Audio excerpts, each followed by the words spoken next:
Hey guys, welcome back to the Recovery Channel. Today I wanted to discuss frontal lobe injuries again and how profound they are. So this will be frontal lobe video number 5. There could be another 5, 10, 20 more frontal lobe videos. I've said it many times, I'll say it again. Your frontal lobe is your executive function of your brain. So that's kind of your mental filter. That's all in your frontal lobe. So if there's any damage, keep tuned. But it's only recently, like I was talking to my 7-year-old about, he's like, Daddy, what did you have to relearn? And I told him everything. And he was just laughing like it was preposterous that you'd have to relearn that.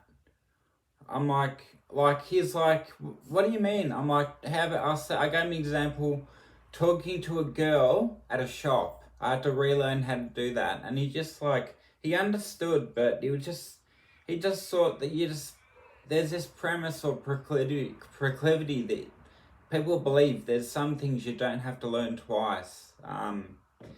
You don't have to be stolen from to know that there are thieves. You don't need a heart broken to know that hearts can be broken. There's that kind of belief, but when you have a stroke, you have to relearn everything, and I mean, trust me, everything.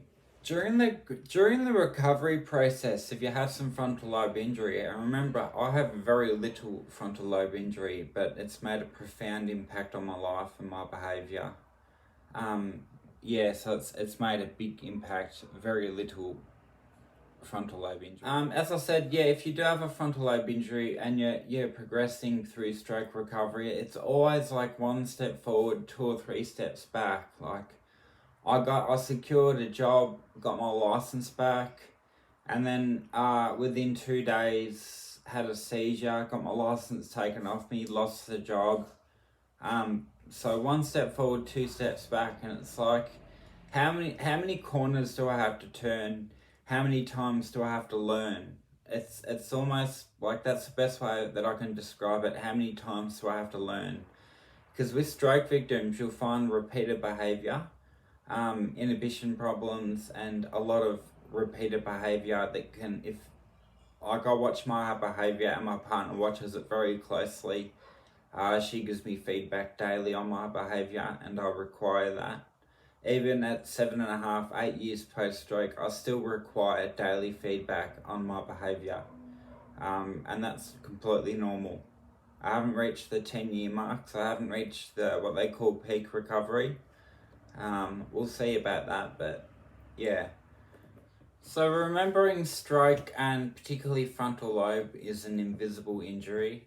I've said in videos before that I've had some profound discussions and kind of friendly debates with some amputees that I got friendly with at rehabs, and just people I've met over the years, and we often discuss who had it worse, a person missing an arm or a person missing a third of their brain.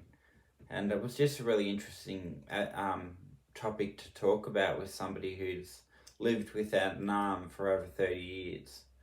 The invisible injury, that will come up when you go to Aldi and you're doing your shopping. They want to rush you through. The girl at the checkout, she can't see your injury. So if you're a bit slow with your groceries, she doesn't care about that. She just wants you to get out the door, and there'll be no sympathy or pity because of the invisible injury. And particularly because of the invisible side of the injury, people don't understand why you repeat behaviour after stroke. Say if you have an inhibition problem and you're repeating certain behaviours, people don't understand that because they think that you learnt it as a child and then you relearnt it once after stroke. But some things you have to learn 10 times after a stroke before it sinks in. You'll only learn when she leaves and the door shuts. That's when you learn. Trust me. So that wraps up frontal lobe video number 5. I hope you enjoyed it. Let me know what you think. Lots more content to come. Thanks, guys.